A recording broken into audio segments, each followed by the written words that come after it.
అందరికీ నమస్కారం. Epic story లైన్స్‌కు స్వాగతం. ఆలయానికి వెళ్ళినప్పుడు మనం చేసే ప్రదక్షిణల పరమార్థమేమిటో, అసలు భగవంతుడి దర్శనం కోసం గుడికి ఎందుకు వెళ్ళాలో తెలుసుకుందాం. భగవంతుడు సర్వాంతర్యామి అయినప్పుడు దేవాలయాలకు, తీర్థయాత్రలకు ఎందుకు వెళ్ళాలి? గోమాతలో గోతత్వం అంతటా వ్యాపించి ఉన్న దాని పరిపూర్ణ సాక్షాత్కారం స్తనములలోనే అవుతుంది. అలానే భగవంతుడు సర్వాంతర్యామి అయిన ఆలయాలు, తీర్థస్థలాలలో సులభంగా లభ్యమవుతాడని, అనుగ్రహిస్తాడని అంటారు. అందుకే దేవాలయాలకు వెళ్ళాలి. దైవ సన్నిధికి వెళ్ళడం వల్ల శాస్త్రీయ ప్రయోజనాలు ఉన్నాయి. సాధారణంగా ఆలయాలను భూమి లోపల పాజిటివ్ ఎనర్జీ ప్రసరించే చోట నిర్మిస్తారు.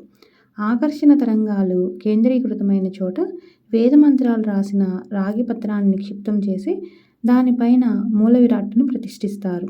రాగి భూమిలోని శక్తి తరంగాలను ఆకర్షించి పరిసర ప్రాంతాల్లో విడుదల చేస్తుంది. గుడికి వెళ్ళినప్పుడు ఆ పాజిటివ్ ఎనర్జీని పొందవచ్చు.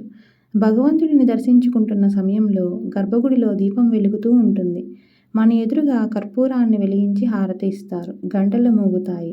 ఇలా అన్ని వైపుల నుంచి పాజిటివ్ ఎనర్జీ సమీకృతం కావడం వల్ల మానసిక ఆనందం కలుగుతుంది. తద్వారా శారీరక ఆరోగ్యము సొంతమవుతుంది.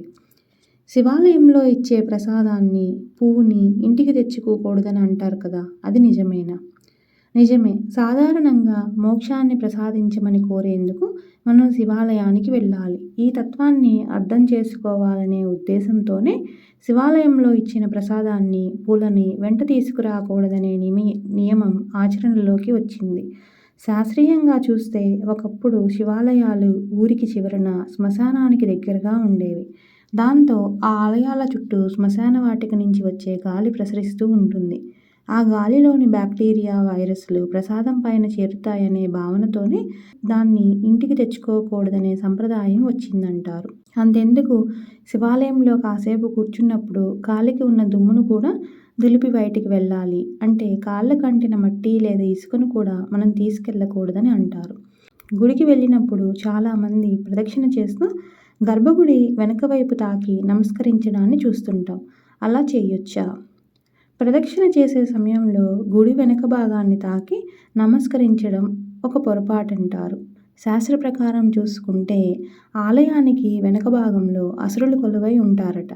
ఆ భాగంలో తాకడం వల్ల వాళ్ళని మేల్కొలిపినట్లు అవుతుందని అంటారు. తద్వారా నెగటివ్ వైబ్రేషన్స్ ప్రసరించి ప్రతికూల ఆలోచనలు పెరుగుతాయి. దాంతో గుడికి వెళ్ళిన పుణ్యం దక్కకపోగా ప్రతికూల భావాలు సొంతమవుతాయట. కాబట్టి దేవాలయ గోడల్ని, అది వెనక వైపు తాకకుండా కాస్త దూరంగానే ప్రదక్షిణ చేయాలి. ఆలయంలో ప్రదక్షిణలు చేయడం వెనుక ఉన్న పరమార్థం ఏమిటి? భగవంతుడికి చేసే ఉపచారాల్లో ప్రదక్షిణ కూడా ఒకటి. ప్రదక్షిణ అంటే చుట్టూ తిరగడం అని అర్థం. ప్రదక్షిణ విధానంలో భ్రమర కీటక న్యాయం, అయస్కాంత న్యాయం అని 2 ఉన్నాయి. తుమ్మెద ఒక కీటకాన్ని చూసుకొని గిర్రున తిరుగుతూ శబ్దం చేస్తూ ఉంటే క్రమంగా ఆ కీటకం కూడా భ్రమరమైపోతుంది. అదే భ్రమర కీటక న్యాయం. అలాగే ఇనుప ముక్క మీద అయస్కాంతంతో ఒక క్రమ పద్ధతిలో రుద్దితే ఆ ఇనుముకు అయస్కాంత శక్తి వస్తుంది. ఇదే ప్రదక్షిణలకు వర్తిస్తుంది. దేవుడి విగ్రహం అడుగున ఉంచిన యంత్రానికి దాంట్లో నిక్షిప్తమైన మంత్రాలకు శక్తి ఉంటుంది. ఆలయాల చుట్టూ ప్రదక్షిణలు చేయడం ద్వారా ఆ శక్తి మనలోనూ ప్రవేశించి మానసిక, శారీరక ఆరోగ్యం సొంతమవుతుంది. ప్రదక్షిణను కూడా భగవంతుడిని భక్తితో స్మరించుకుంటూ చేయాలి. అలా 1 నుంచి 3, 7, 9, 11, 108 వరకు చేయొచ్చు. ఇందులోనూ ఆత్మ ప్రదక్షిణ, ప్రాకార ప్రదక్షిణ, గిరి ప్రదక్షిణ అనే రకాలు ఉంటాయి. మన ఆత్మలోనే పరమాత్మ ఉంటాడని నమ్మి మన చుట్టూ మనం తిరుగుతూ చేసేదే ఆత్మ ప్రదక్షిణ. మూల విగ్రహం చుట్టూ తిరిగితే అది ప్రాకార ప్రదక్షిణ. ఇందులోనే పాద ప్రదక్షిణ కూడా ఉంటుంది. అంటే పాదానికి పాదాన్ని ఆనిస్తూ అడుగులో అడుగు వేస్తూ ప్రదక్షిణం చేస్తారన్నమాట. శిఖరం చుట్టూ తిరగడాన్ని గిరి ప్రదక్షిణ అంటారు. ఒకసారి గిరి ప్రదక్షిణ చేస్తే 1,000,000 సార్లు అంగ ప్రదక్షిణ చేసిన ఫలితం వస్తుందట.